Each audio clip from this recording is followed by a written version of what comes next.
కసాగు ప్రధాన కారణాంక పద్ధతి ఉదాహరణ. చిన్నారులు, ఈరోజు మనం ప్రధాన కారణాంక పద్ధతి ద్వారా కసాగును కనుక్కొనే విధానం మరికొన్ని ఉదాహరణల ద్వారా సాధన చేద్దాం. ఇప్పుడు మనకి ప్రధాన కారణాంక పద్ధతి ద్వారా కసాగును ఏ విధంగా కనుక్కుంటారో తెలిసింది. ఆ విధానాన్ని మరోసారి గుర్తు చేసుకుందాం. మొట్టమొదట ఇచ్చిన సంఖ్యల ప్రధాన కారణాంక విభజన చేయాలి. తర్వాత ఆ రెండు సంఖ్యల ఉమ్మడి ప్రధాన కారణాంకాలు కనుక్కోవాలి. ఉమ్మడిగా లేని ఇతర కారణాంకాలను కూడా కనుక్కోవాలి. ఉమ్మడి కారణాంకాలను మరియు ఇతర కారణాంకాలను లబ్ధం గుణించాలి. ఆ లబ్ధమే కసాగు అవుతుంది.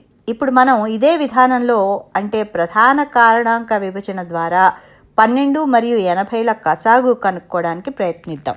ముందుగా 12తో ప్రారంభిద్దాం. 12 సరి సంఖ్య కాబట్టి 2చే భాగించబడుతుంది. 12 divided by 2 is equal to 6. 2 6లు 12. 6 divided by 2 is equal to 3. 2 3లు 6. చివరిగా 3 1లు 3. కాబట్టి 12 యొక్క ప్రధాన కారణాంకాలు 12 is equal to 2 into 2 into 3. తర్వాత 80 దగ్గరికి వెళ్దాం. 80 యొక్క సరి సంఖ్య కాబట్టి కనిష్ట ప్రధాన సంఖ్య 2చే భాగించవచ్చు.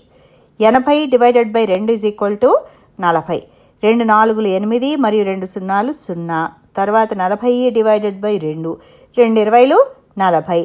మళ్ళీ 20 డివైడెడ్ బై 2. 2 10లు 20. ఇక 10 డివైడెడ్ బై 2. 2 5లు 10. చివరిగా 5 1లు 5. కాబట్టి 80 యొక్క ప్రధాన కారణాంకాలు ఏమవుతాయి? 2 ఇంటూ 2 ఇంటూ 2 ఇంటూ 2 ఇంటూ 5. ఇప్పుడు 12 మరియు 80 యొక్క ఉమ్మడి ప్రధాన కారణాంకాలు కనుక్కుందాం. 12 is equal to 2 into 2 into 3. 80 is equal to 2 into 2 into 2 into 2 into 5. ఇక్కడ ఉమ్మడి కారణాంకాలు ఏవి చూడండి, 2 మరియు 2, మళ్ళా 2 మరియు 2. ఇవి కాక వేరే కారణాంకాలు ఏవి? 2 2 3 మరియు 5. 12 80లో ఉమ్మడిగా లేని ఇతర కారణాంకాలు అవుతాయి. 2 2 3 మరియు 5లు 12 80లో ఉమ్మడిగా లేని ఇతర కారణాంకాలు అవుతాయి.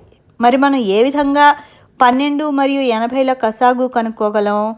ఉమ్మడి కారణాంకాలను మరియు ఉమ్మడిగా లేని వేరే కారణాంకాలను గుణించి మనం 12 మరియు 80ల కసాగు కనుక్కోవచ్చు. కాబట్టి వాటి కసాగు ఏమిటి? ఇక్కడ 2 into 2 into 2 into 2 into 3 into 5 is equal to 240. ప్రధాన కారణాంక పద్ధతి ద్వారా కసాగు ఏ విధంగా కనుక్కోవాలో ఇప్పుడు తెలిసింది కదా. మరి సాధన చేయండి. మరిన్ని విషయాలు తర్వాత పాఠంలో నేర్చుకుందాం. మళ్ళీ కలుద్దాం.